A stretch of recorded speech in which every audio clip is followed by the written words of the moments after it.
What's up guys, it's TheGearChange here back with another video, and today I'm going to be discussing how to film car content with a limited or I guess small budget.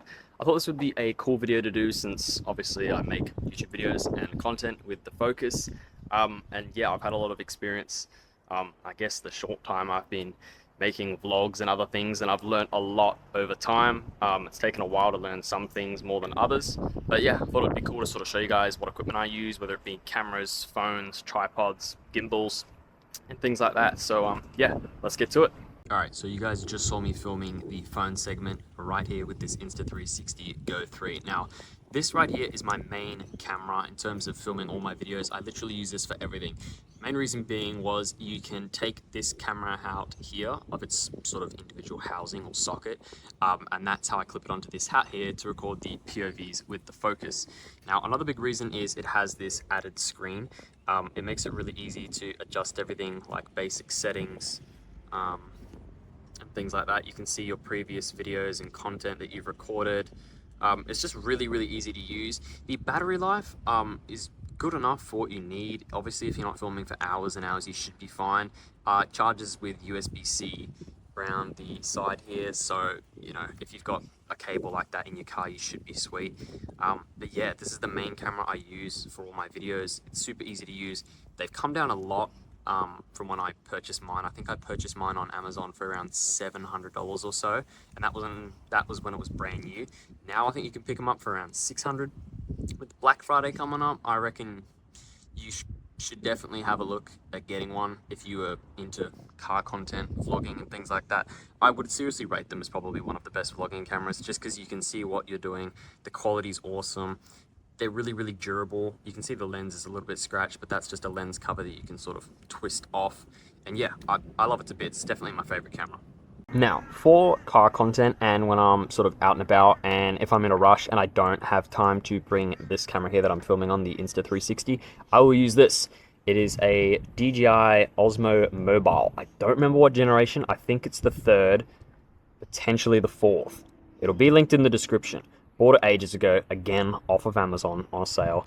But yeah, so you basically clip your phone into this mount here. So mine's not really the right sort of correct size. It's probably a bit too big, but you stretch this clip over here like so. So it sits in there. I'll show you guys like that. It'll probably start flopping around until I actually turn it on. And then when it turns on, it'll auto balance. So that's how I film certain shots of the car for cinematics, for TikToks, Reels, things like that. I don't tend to use it much for YouTube videos just because it doesn't really sort of fit that application. But you know, for filming sort of short form content, things like that, or even vlogs of yourself, it's really good. It's auto balancing, things like that. It's really handy. The newer ones are even better than this, so you could probably pick up a new one for around $400 or so. I think the number 5 or 6 is out at the moment. I can't keep up with them, but they're really good. I rate it highly. I've used it a lot, as you guys can tell. There's sort of marks and scratches on it and things like that, but it's been well loved, and it's definitely worth putting in your arsenal of car content creating essentials. So the last piece of camera equipment that I've picked up in recent times is this right here, the DJI Osmo Pocket 3. Now, I haven't actually had much of a chance to use this with the weather recently. It's been basically raining every single day I've gone to film with it. It's not waterproof, I don't believe, and I don't think it's water resistant, but they are a really sick camera. So I picked it up on sale, and it's got a little tripod, just like this camera that I'm filming with, and the other one. So you can just sort of clip it there and take it off if you need to. It's really easy. But yeah, they're super easy to use, really sick. The idea is I want to use this to capture rollers and things like that, which I have done with a mate of mine's Osmo Pocket 3. You guys would have seen that on my YouTube shorts recently. But yeah, these things are sick. Like, you know, you can lock on to a certain target if you want. So I'll bring the camera down, see if I can show you guys, and I'll like double tap there on that bumper, and then as I move my way around, sort of focuses on the bumper. So yeah, they're really cool. Quite expensive, I will say that. I think they're about $850 or so, something like that. So they're not cheap, but they're very worth it. Technically, you could, I guess, combine the two previous sort of gimbal tripods into this and just buy this if you want to, instead of buying the Insta360 and the other one. Unfortunately, you don't have a camera sort of like this that flips on the other side so you can see what you're doing, but most of you probably won't need that. If you were to get one of these three, I'd honestly go with this. Save up and get this on a Christmas sale, because they are definitely worth it and really, really good. But yeah, that's it for all the camera equipment. As for actual filming techniques and things like that, lighting is super, super important. With this camera here, you can adjust the sort of exposure and things like that, and it's pretty good for what it is, but it's not the best. I would honestly rate my iPhone 15's exposure and sort of camera work better on cinematic mode with a few adjustments, but hey, it's not bad. I guess if you want to do sort of TikTok clips, you can go on the badge and then sort of zoom out or whatever like that for an interior shot. Say you want to sort of get like a corner shot, you can sort of loop your way around, or even just start here at the bottom and just sort of curve the camera and sort of do the crab walk, as I call it, to sort of record. So, you know, it's all just a matter of practice. It looks silly while you're doing it, but it all sort of adds up and you get better over time with certain things. So yeah, practice makes perfect, but I'm not really the best person for reels and things like that. I just sort of film how I film, but I am trying to improve, and that Osmo Pocket 3 is helping a lot.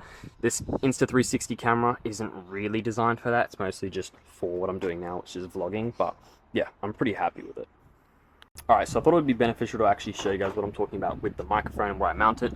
So I usually mount it in this sort of ridge here, just turn it on, have the wind protector on, and it basically captures all of the intake audio from the intake in the engine bay. Now you can mount it closer, such as down here or even right up next to it, but then the audio is just so loud you can't even hear the car. As for exhaust audio and things, it's a little bit tricky on these, only because there's no sort of magnetic mounting point. Like, you've obviously got the exhaust itself, but you can't mount it on the plastic because there's no sort of magnetic bits and bobs, so it'll just fall off. You can stick it on there, but that's risky, as it could just fall off. I have stuck it up in here, because there is some sort of, I don't know what you call it, like a railing or area that you can put it, but then you don't really hear much of the actual exhaust coming out. It's more sort of baffled because it's behind the pipe, where it's sort of, you know, pushing the noise and all the sort of soot, as you guys can see, out. So I've learned that you should basically clip it onto the license plate. So again, ignore the car, it's quite dirty. It's about to rain again. But if you clip it here with the wind protector, it's honestly loud enough, this car, that the noise from down here will sort of reflect up here. You can adjust it on that little sort of receiver that I showed you guys to make it louder or more quiet. So if you do that and then have the wind sort of protection mode on, you can get some really, really good exhaust noise. I'm planning on doing that for a future video where I actually do sort of like a POV drive with the camera sort of up in the air like this, and you get better sort of exhaust noise for a full featured POV video for you guys, and maybe even have two different cameras with me driving in the car and out the car. I thought that would be pretty cool, but I've got to wait for a day where it's not going to rain. So, but yeah, that's definitely what I would suggest if you get these microphones and where I would mount them. If you guys have any questions about sort of video making or equipment, be sure to let me know in the comments as well, as I would be very happy to help you guys out.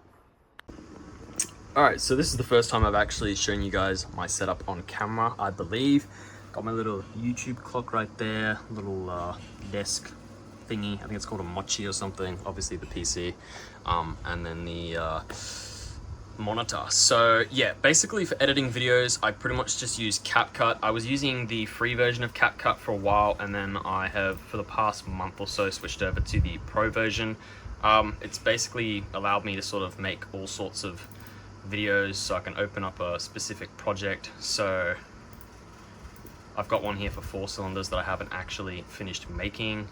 I've got one for the 5 cylinders, which should be this one, and you guys will see all the captions. So it's probably saying, oh, link media, like specific media is not there for certain cars, because obviously I've moved things around. But yeah, so you've got captions available, you can do dialogue, and you can split everything into certain tracks. So the DJI is the microphones that I showed you guys before, so obviously that's my audio when I do my sort of what do you call it, voice overlay, I guess, or voice over, as I'm talking, as you guys can see here.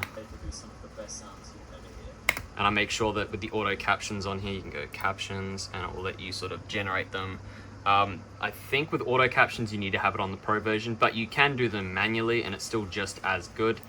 You got transitions and a bunch of other sort of things that are loaded on here if you want to sort of do transitions between clips. A lot of them are quite good. The free ones are just as good as the Pro ones, but obviously by paying the monthly subscription you get a lot more options on Pro.